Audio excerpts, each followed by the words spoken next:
know how you think that being white makes you better when white skin is the weakest skin you can have. I've gotten a sunburn from eating lunch indoors too close to a window. So, where am I superior? Underground? Is that... Like in the summer, I just have to avoid the sky. Like the whole sky, people invite me to something and I have to be like, is that a roofed or non-roofed event? Because... last summer I went to a cottage with my girlfriend's family, and the first day we were there, they wanted to go boating. That's what they call it. What they do is they park the boat in the middle of the lake, and then they drink 42 beers. So, oh good, you guys know boating. Good. That's good. Very nautical crowd here in Winnipeg. That's great. So they wanted to do this, and the boat didn't have a cover, and I realized that I forgot to bring sunblock, which is my mistake, yeah. But I asked if anybody else had some, and her uncle hands me SPF 15. And I was like, oh, great, that'll be really useful to me at dusk. So, do you have a daytime sunblock I could use, or? And they didn't. That was all they had. And so I knew I'd get scorched right away, so I made up an excuse. I said I had a headache and had to go lie down, and they all went without me. Yeah. Do you know how embarrassing that is? To be too white to do white activities? That's like not being able to take a picture of your brunch because your iPhone is too full of Michael Bublé albums.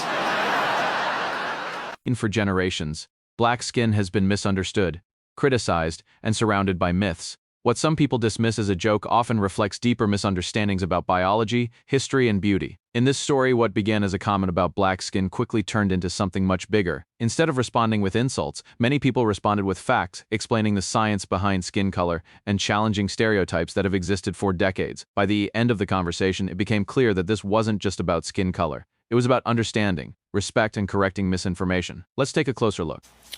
Okay, it's not a secret that white people, we were not meant for the fucking sun. We literally have no melanin in our skin, and melanin is what protects people from the sun. We don't have that. And so I burn very, very easily, like the majority of white people. Unfortunately, my skin is an asshole, and I had to have skin cancer removed when I was 17 years old.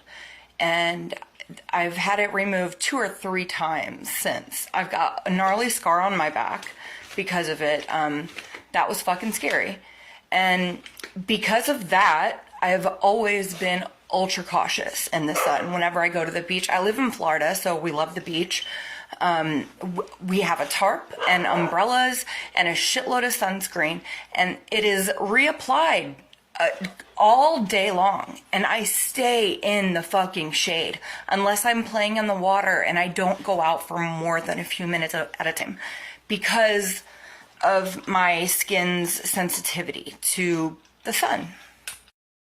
So yesterday was Father's Day, and the kids and my husband and myself, we wanted to go family day at the beach. Perfect day, right? We go, and lately my skin has been burning easier than normal, which is crazy because it already burns ridiculously easy. But I'm under the umbrella. I am under the tarp all day long. I reapply the sunscreen. I reapply. And lately, it's just not doing anything. Nothing. Like, look at my fucking skin here. Okay, so here's my chest. Like, you can see how burned I am. And then, like, look at that. That shit hurts so fucking bad. And that is with being in the shade. And SPF 50 reapplied all day long. This is a direct effect of climate change. 125%. People didn't burn this easily before. And this is something that you can see in real time. This is unreal. Unreal. So this is my number one problem with being a redhead. It's 8:30, going on a run, and did I put sunscreen all over my body? Yes. The UV is probably 3 right now, but my redheads know that we will still burn when the UV is at 1. If you're a redhead and you're in the sun without sunscreen on, you will be burned. I have hell's itch, devil's itch, some people call it different things. Currently walking around trying not to lose my absolute mind. Never heard of hell's itch? Don't worry, I'll explain to you what it is. Hell's itch is something that less than 1% of our population gets, and you get it when you get sunburn, even a mild sunburn. This is my second time having it. The first time that I had it, I thought that I was having an absolute manic episode. The ER thought I was nuts until one doctor who happened to overhear it, read a medical study about it one time, came in and explained what was happening to me. Hell's itch is essentially your nerves getting sunburned. Yes, getting sunburned underneath your skin. Because my skin isn't even all that red. I don't even have peeling. It's not even like a bad sunburn. Now, again, I felt like a maniac the very first time that I had it because the pain, and I don't even know if you can describe it as pain. It feels like your skin is woven with like microscopic glass. And at the same time, somebody is like also dumping boiling hot water on you and pulling that glass out of your skin. Oh, and the best part, there's like no treatment for it whatsoever. Aloe, lotion, antihistamine creams, antihistamine pills, burn cream, cooling compress, you name it. Nothing really works. There are very few studies or research done on hell's itch. And the few doctors that have are really just basing their research off of Reddit groups, which is where I've gotten most of my relief from. Now again, I thought I was going absolutely insane until one of the doctors had told me, don't feel bad. She has watched grown, full-size, burly-ass men, big Marines, firefighters, screaming like little children rolling around in their beds. I have an extremely high pain tolerance, and this is an absolute nightmare because there's nothing that brings relief except two things that you would not think would be relief. So if you have hell's itch or you know somebody who has it, please send this to them because the Google results and Reddit groups are not kidding.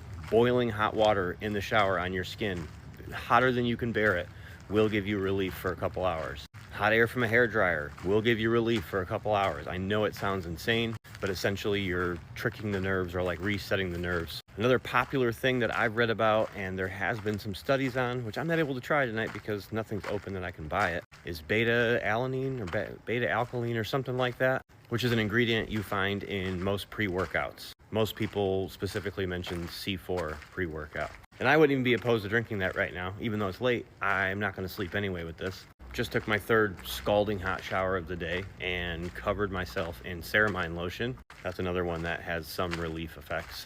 But yeah, hell's itch is brutal. I wouldn't wish this on my worst enemy. It is absolutely just the most mind-blowing thing in the world that this happens, and there's not much research on it, so doctors have no idea what you're talking about. Most dermatologists don't even learn about it in school. I've never even heard somebody else talk about it until I got it for the first time.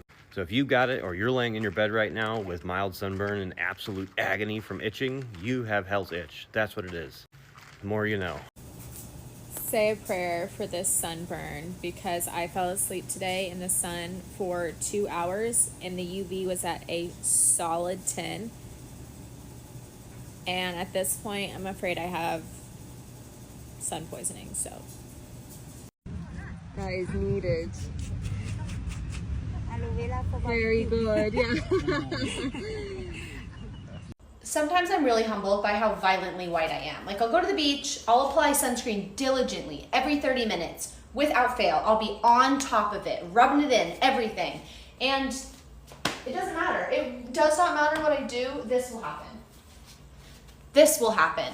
The back of my legs are even worse. It's nice to get a bit of weather, isn't it? One of the biggest misconceptions about black skin is that it somehow makes people less than or gives others a reason to mock it.